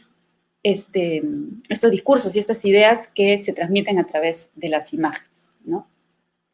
Entonces, podemos, ya dejo de compartir pantalla, podemos afirmar entonces que hay imágenes que nos invitan a mirar eventos o realidades de una sola manera o de una manera, en un mismo sentido, ¿no? Unívoco, más tradicional, más conservadora, y hay otras que nos invitan a mirar una realidad, en este caso nuestro territorio nacional, el Perú, desde varios puntos de vista, ¿no? Incluyendo referentes muchísimo más diversos, ¿no? Que seguramente convocan a muchas más personas, ¿no? Ya depende también de cómo cada quien interprete, lea esta imagen, ¿no? Ambas, sin embargo, son sumamente interesantes, no es que sea una más interesante que la otra. Ambas están ricas o son ricas en información, ¿no? Lo que estoy tratando de clarificar con este pequeño y breve ejemplo es que alfabetizarnos visualmente supone considerar distintos aspectos de la imagen que analizamos, ¿no? ¿Qué representa? ¿Cómo lo representa? ¿Cuándo fue hecha? ¿Quién la hizo? ¿Dónde circula? Y claro, ¿qué cosa me dice? ¿Qué cosa representa para mí? ¿No? Todo este paquete de interrogantes es la imagen, ¿no? Entonces son dimensiones bastante profundas por las que uno se sumerge cuando entra en diálogo y en relación con una imagen, ¿no? Las imágenes están ancladas y producidas por una realidad, ¿no? Y consumidas, apreciadas por una realidad también. Y esa realidad las puede validar, las puede cuestionar, las puede transformar, las puede negar, las puede silenciar, ¿no? La alfabetización visual, pero también la textual, debiera pasar por brindar, como decía en un principio, ¿no? Herramientas sociales y analíticas para poder cuestionar y problematizar nuestra realidad y así ejercer nuestro derecho a cuestionarla y transformarla, ¿no? Pero mejor, digamos que mejor preparados, con fundamentos y con argumentos muchísimo más desarrollados, si se quiere. Y también para poder no sé, disfrutar más de nuestro acervo cultural, ¿no? Que también es válido y es sumamente importante, ¿no? La alfabetización debiera darnos la oportunidad de realmente posicionarnos con una clara voz en el mundo, ¿no? Pero siempre tengamos en cuenta que esas posiciones no son únicas, no son homogéneas, así como en las aulas de la escuela, ¿no? Tenemos lectores diversos porque tenemos personas diversas, ¿no? Entonces, también son procesos bastante complejos y disímiles estos de la lectura de dispositivos que normalmente no se conciben como dispositivos de lectura, como puede ser una imagen, el cine o un videojuego, ¿no? Entonces, tener acceso a alfabetizarse visualmente nos permite tener un conocimiento más profundo de nuestra realidad, de nuestro sitio en el mundo y una comprensión muchísimo más integral de esta realidad o de este mundo, ¿no? No brindar las condiciones para que eso suceda, creo que supone comprender o relacionarnos parcialmente con nuestra realidad, ¿no? Y ser menos capaces de decidir en autonomía y defender y ejercer nuestra ciudadanía. Y bueno, con eso termino mi intervención.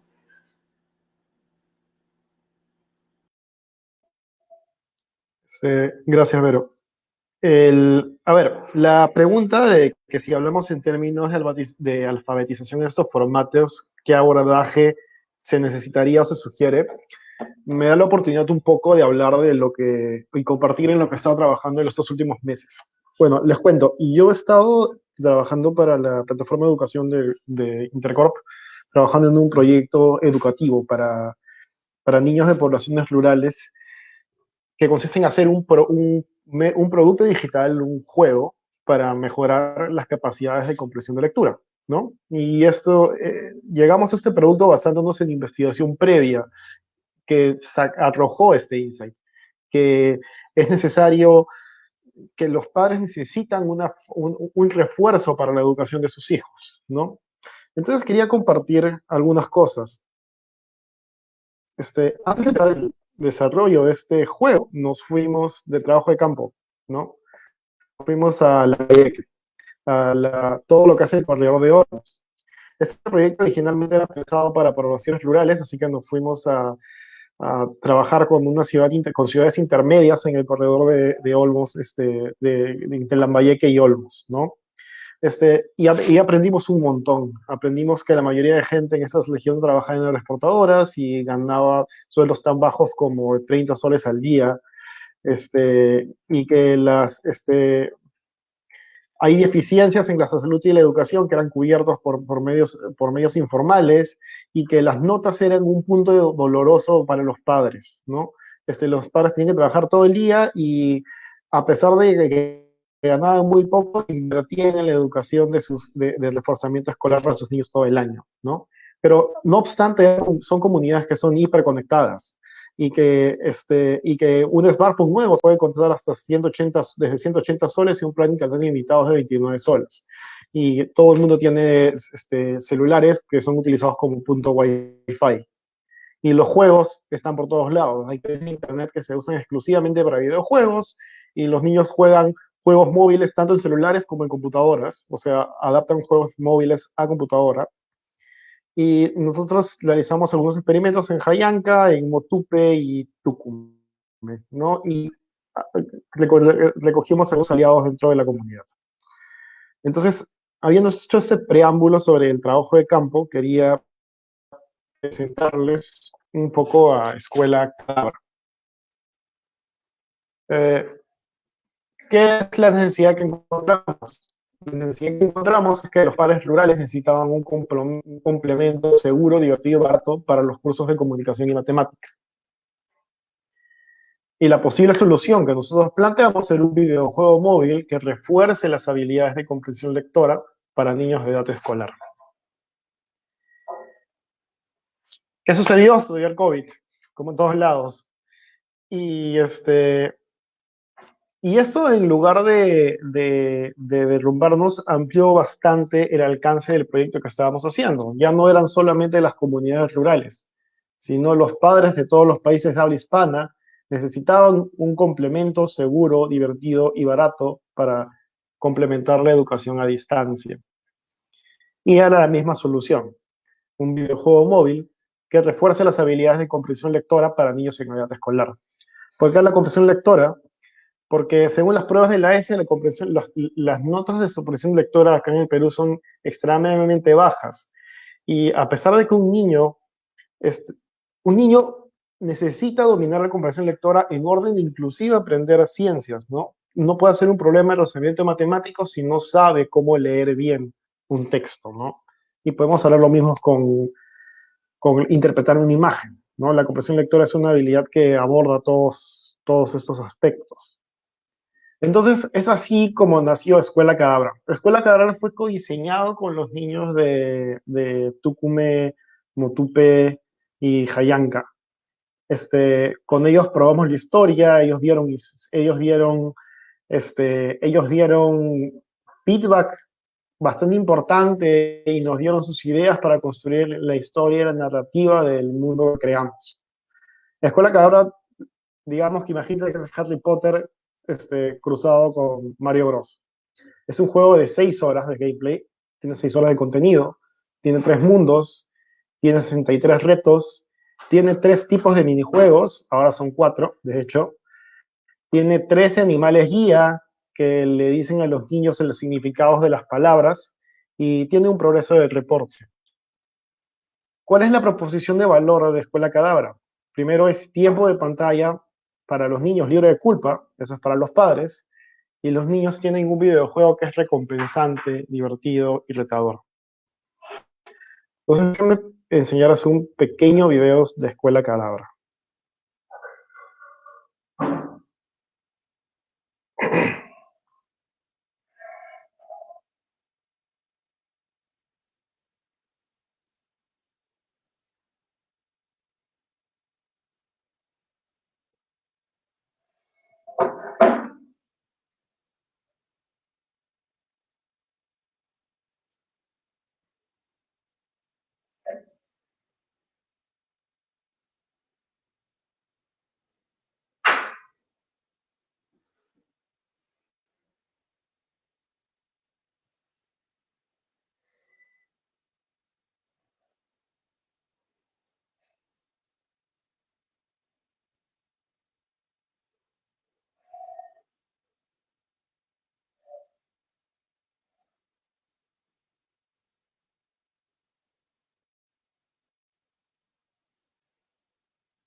Entonces, Escuela Cadabra es una forma de... Escuela Cadabra es, de cierta manera, la aplicación del concepto que les decía anteriormente. Tratar de aprovechar esta diversidad mediática que existe hoy en día y a lo que los niños están expuestos, repensar y deconstruir cómo es que se producen estos medios digitales y aplicar estas técnicas a un entorno local, ¿no? Basarnos en las mismas posibilidades y limitaciones de, de el medio que se nos da y poder crear algo que acerque a los niños al texto. Es decir, enseñarles a comprender mejor lo que leen usando un medio que es más cercano a ellos y de esta manera, al comprender mejor lo que leen, ellos pueden acercarse al texto en diversidad de otros, en una diversidad enorme de formatos y van a poder, digamos, comprender mejor o tener una percepción mucho más lúcida del entorno en el que viven, ¿no? Y eso sería todo por mi lado. Quería mostrarles esta propuesta y creo que ya estoy con el tiempo. Gracias. Bien, gracias Rodrigo, gracias Verónica, gracias Lorena. Sobre esta última pregunta, ¿qué abordaje se necesitaría o se sugiere? Bueno, podríamos recoger algunos puntos en común, ¿no? Que es la necesidad de pensar un repertorio común entre los docentes y con los estudiantes.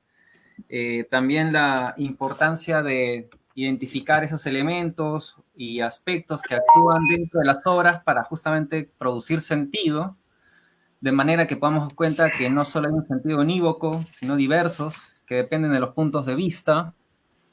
Y bueno, ampliar o aproximar a una diversidad mediática a los estudiantes, ¿no?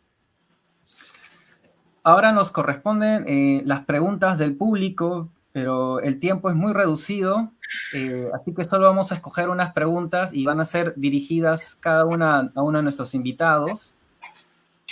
También les voy a pedir a ellos que sean muy concisos también con sus respuestas. Les voy a plantear las preguntas y de ahí cada uno responde, ¿sí? Para Lorena nos preguntan, ¿cómo aprovechar el vínculo que existe entre cine y literatura con el propósito de formar el pensamiento crítico y creativo de los estudiantes? A Verónica le preguntan, ¿cómo influye la alfabetización visual en los procesos de interpretación lectora de los libros de literatura infantil y juvenil? Y a Rodrigo, ¿cómo imaginaría la presencia de juegos de video en la escuela? ¿Es posible y para qué? Los escuchamos. Bueno, gracias por las preguntas. Y gracias por la participación del público y por haber estado acompañándonos estas 2 horas. Bien, tanto el cine como la literatura son lenguajes que se desarrollan en el tiempo, que exigen tiempo, que están configurados de tiempo y se desarrollan en el tiempo. Por lo tanto, indagan, nos permiten indagar en nuestra autonomía, en nuestra forma de pensar, en nuestra forma de sentir el mundo. Eso genera autonomía, eso nos permite comunicar, encontrarnos con nosotros mismos. Es un acto de libertad importantísimo, es fundamental, ¿no? Y eso nos permite establecer diálogos en igualdad con los demás y también encontrar aquello que no está bien. No, nos permite identificar y denunciar aquello que nos parece que es desigual, que es injusto, ¿no? Entonces, ambos lenguajes nos permiten esa comunicación con nosotros mismos, que es mediada con los demás y genera esa autonomía de pensamiento, esa autonomía que nos forma de otra manera, que nos permite indagar en nuestra complejidad, que hace que salgamos, que reconozcamos que tenemos múltiples dimensiones. Eso es fundamental, primero, ¿no? Y entonces, el vínculo entre cine y literatura. A veces creo que hay que diferenciar también. No es uno, no está sometido al otro. Es decir, la palabra no está sometida a la imagen y viceversa, como dijo Vera. No es un sometimiento, sino es un diálogo paralelo, van en paralelo. Entonces, el cine, a veces se habla mucho por el tema de las adaptaciones, ¿no? Obviamente la literatura es un lenguaje tiene muchos años antes del cine, ¿no? Y existe esta como relación por la cuestión narrativa, pero son diferentes. diferentes, por ejemplo, en el tiempo, y voy a aprovechar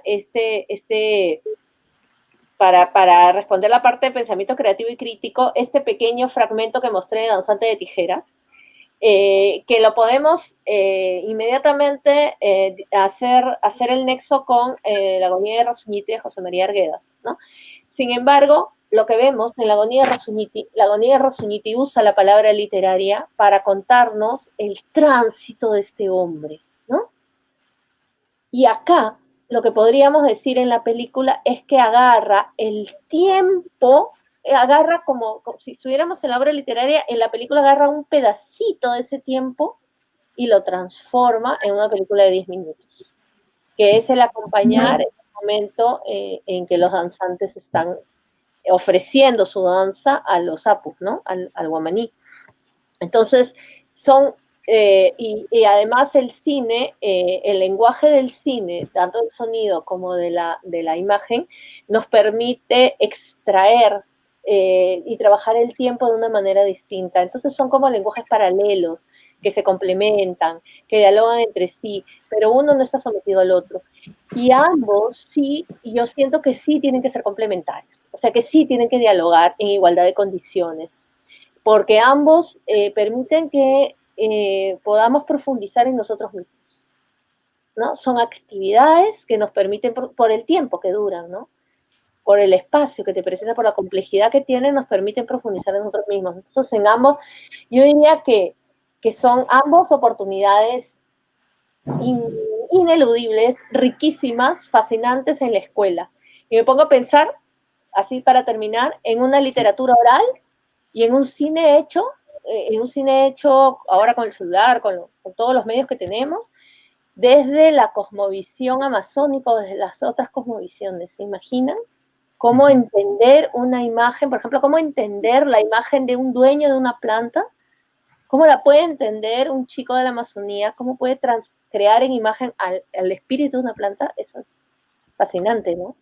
Entonces, Sí, creo que es agarrar esos pequeños posibilidades que nos da cada lenguaje e indagar y profundizar en ellas. Y ahí yo creo que ya se va creando un pensamiento creativo y crítico, ¿no? No hay muy que bien. preocuparnos por el guión ni por nada de esas cosas, creo. Muchas gracias, Lorena.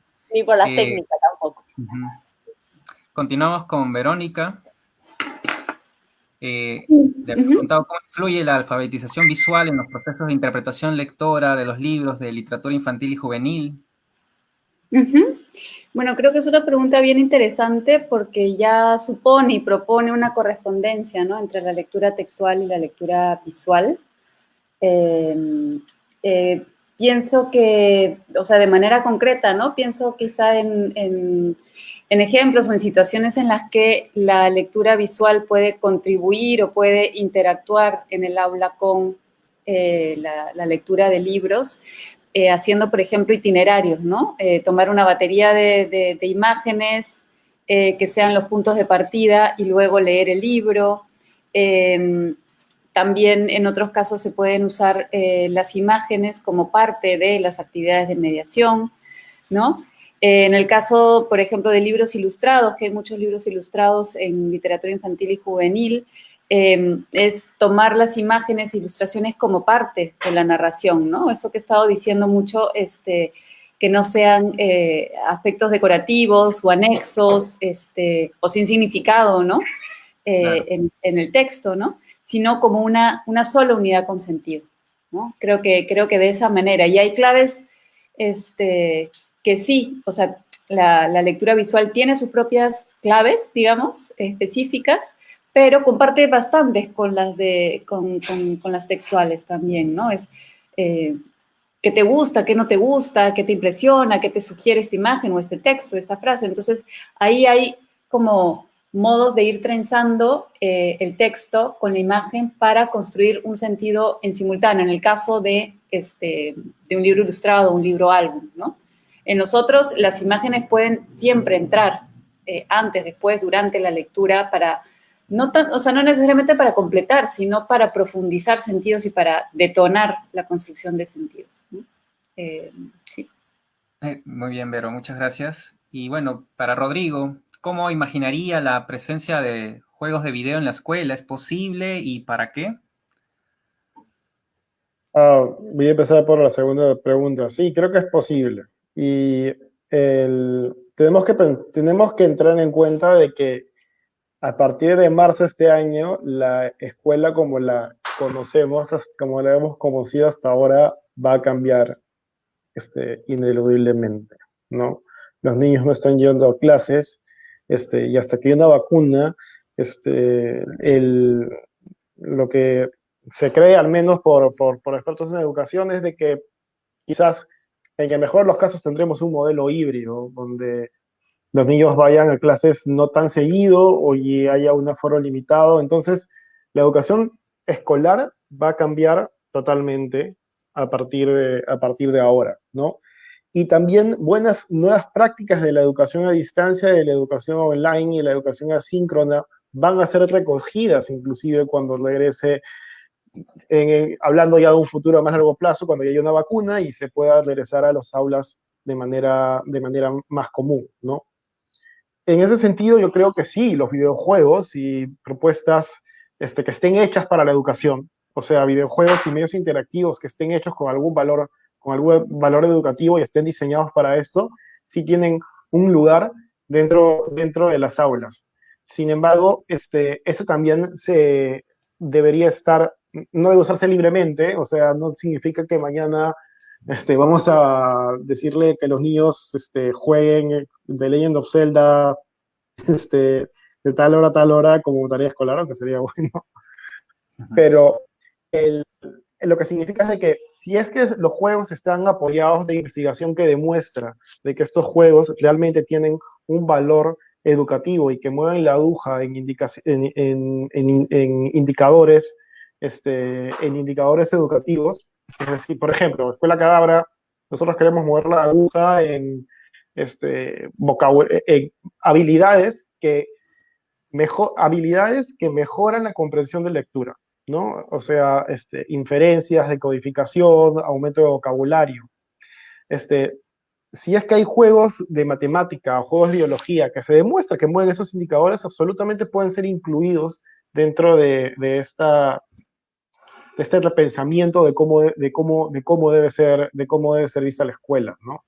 Y sobre todo porque son más atractivos. Ahorita el enganche, ahora que los niños están en casa y los padres inclusive van a empezar a trabajar y los niños se van a quedar en casa, que la educación sea enganchante y que genere un enganche es un plus increíble, es algo que la educación debe generar, el aula debe generar, y los juegos son una herramienta súper valiosa para esto. Muy bien, Rodrigo, muchas gracias. Gracias a Rodrigo nuevamente, a Verónica y a Lorena por sus intervenciones, sus nutridas participaciones. De hecho, se quedan algunas cosas en el tintero. Bueno, ya será para otra ocasión. No quería dejar de mencionar que el día de mañana justamente Verónica y Lorena van a estar a cargo de un taller que se titula Cine en la Escuela, es de 10 de la mañana a 1 de la tarde. Y también tendremos otros talleres de la visita guiada a bibliotecas virtuales y sitios web de libros liberados para la infancia, por un lado, y para adolescentes y jóvenes. Esto va a ser por la tarde. Bueno, los invitamos, amigos y amigas de la Casa de la Literatura, para las siguientes fechas. El viernes 14 va a haber una conferencia magistral de Henma Yuch que se titula Literatura Infantil y Juvenil y otras literaturas periféricas. Va a ser a las 10 de la mañana. Lo van a poder ver, a las 11 de la mañana, lo van a poder ver a través del Facebook de la Casa de la Literatura. Y también a las 11, pero el sábado 15, una conferencia magistral con Gustavo Bombini titulada Lectura, Escritura, Oralidad y Multimodalidad, Usos y Sentidos dentro y fuera de la escuela. Bien, muchas gracias a todos por su paciencia, su presencia y su compañía, y hasta una siguiente ocasión. Gracias. Gracias. Chao. Muchas gracias.